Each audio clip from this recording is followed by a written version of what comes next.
For the panel. Oh, no. Yeah. It was crazy. History. But I was sleeping. they asked me to go on the panel. I was like, I'm not stepping on that panel for any reason. Yeah. So does anyone have any questions about like choreography or choreographing or anything? Any questions about me or whatever? Training, man. I take a lot of classes. I started dancing when I was 10. And I'm 18 now. Yeah. So. Yeah. Enough. Yeah, but it's been my life. You know. So as soon as I found dance, like that was it. Baseball. Sports. Yeah. It's just dance. So. Yeah. Any other questions? Yeah, man. What does your tattoo mean? Oh, my tattoo. Ancora imparo. It's Italian. It's a famous quote by Michelangelo, which means "Still I learn" in English. I got it because I feel like no one should ever feel like they've learned everything. Yeah, there's always room to learn more. It doesn't matter if you're Michelangelo and you're 80 years old and you painted the Sistine Chapel, you can still learn. Yeah, so I needed it just kind of as a humble reminder that, you know, there's always a bigger fish. There's always someone who's better. There's always room to become better. So, yeah.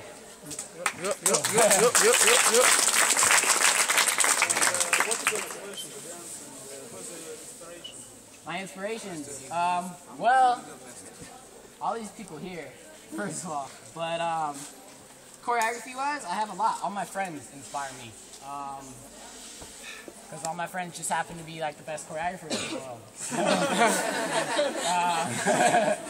You know, the list goes on forever because I've trained with a lot of people. And I feel like that's why my style ends up really difficult, is because I have all the mixture of all the styles. There's all the people who teach for Monsters of Hip Hop, like the older generation. People like Nappy Tabs and Marty Kadelka and all those people who really inspired me from when I started. And then there's people in my generation that inspire me and I train with now. People like Tucker Barkley, if anyone's heard of him, Nick Demora, Sean Evaristo, Bob Aniga, Brian Puspos and June Kamada, my two roommates. Yeah, all my friends. What question? No questions. Anybody?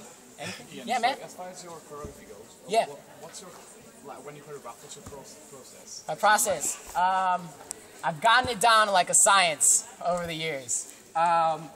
So basically, I find new music and I put it into a playlist.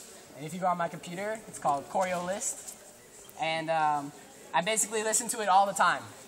Whenever I have a free minute in the day, I plug in my iPod and I listen to a bunch of the songs on the playlist. And there's about 30 or 40 songs on there at any given point in time. And I just wait until it's the right time to choreograph one.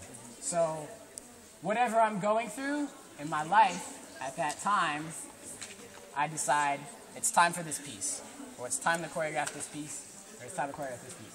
Yeah, I don't choreograph anything just to choreograph it. Anything, not a single thing. Yeah, even my stupid like ghetto fun pieces have a meaning behind them because I feel like I need something fun in my life, right?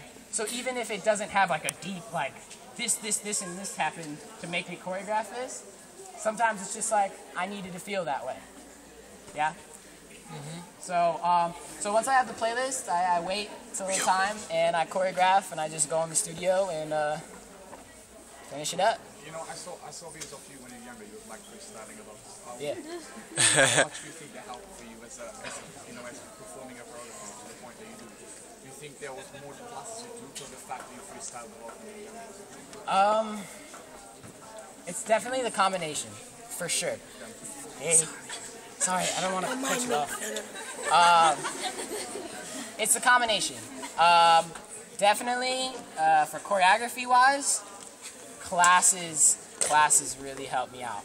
And training with people more than even classes. You know, directly having people tell me you're doing this wrong.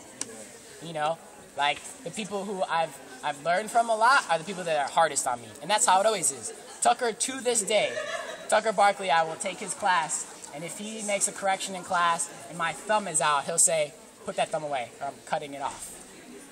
Like, you need that sometimes, you know? So, people who are hard on me have helped me the most, for sure. Cool. Any other questions? Yes. Yes. Oh, the move. I've always wanted to move to LA since I was like 12 years old, and I started taking monsters, and I found out all the jobs are in LA. If I can do, you can be a workshop teacher and travel the world living anywhere. You don't have to live in LA, but I've always wanted to try and do industry stuff as well, and I've done a lot of teaching, so I want to try and balance it out and see if I can do some commercial work too. And you have to be in LA. You have to for commercial. Yeah. Is that it? Any more? How long does it take to make you A piece? a piece? It's different, right? Yeah, it's different. It used to take me a really long time. It used to take me like days to do a piece when I was younger. Then a couple years ago, I had a system where I'd do 4 8 counts at a time, and I'd split it up per day. But now I've kind of just figured my own style out and everything, and now it'd take me about a little under 2 hours for a piece. One piece. Yeah. This took me an hour and 45 minutes. Fuck. Yeah. But it's also the people who I'm with. Like I'm saying, like Tucker takes 20 minutes to do a piece. 20 minutes. And the fastest I've ever seen him choreograph is 5 minutes. What? Yeah. So it's just that training and choreographing with him and things like that, you know. And you figure it out. Five. No precise what you do. Yeah. In terms of, again, when you're making choreo, like, say, you see this combo you did? Yeah. Did it take you, like, sometimes, does it take you time to actually get it yourself? Like, you thought of it? Yes. Or did you get it straight away? Yeah, it takes me a while. Sometimes I'm always that person that, like, I've noticed a lot, especially in collabing, where a lot of choreographers, they'll say, it's too hard. Yeah. And I hear it in my head, and I just keep pushing. And even if it takes a long time, I'm like, I know I can do it. It's going to be really hard, and the class is going to hate me, but it's going to be really fresh, and I can do it. Yeah. Yeah. Even if I don't get it perfectly when I'm choreographing, I know eventually I'll have it. Yeah. Yeah, last one. What'd you say? Best studio in LA?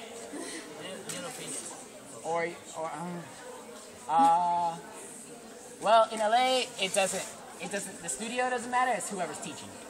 Simple as that. A lot of people prefer Debbie over Millennium, but I grew up at Millennium, so, because I couldn't get into Debbie, there's an age limit on classes, so when I was younger, I couldn't get into Debbie. Serious? Yeah. So, yeah, unless I got signed into the class by a choreographer, so it doesn't matter to me. It's whoever's teaching there. Sean and Riso and Tucker Barkley and Nick DeMora all teach at Millennium. A bunch of other people teach at Debbie, so it's just whoever's classes is. And in Europe, teaching, I think personally I've had the best experience, and it's maybe not, it doesn't really have anything to do with the studio, but I've had the best experiences at my time in F&F in Poland, and as well as the studio called Bounce Factory in Rome. And the reason behind that isn't because of the studios, it's because of the way the people throw themselves. They throw themselves into this choreography. They cut their heart out and throw it on the floor, you know? Last year was the first time I ever broke down in a class in F&F. And I had no idea that dance can make you feel that way.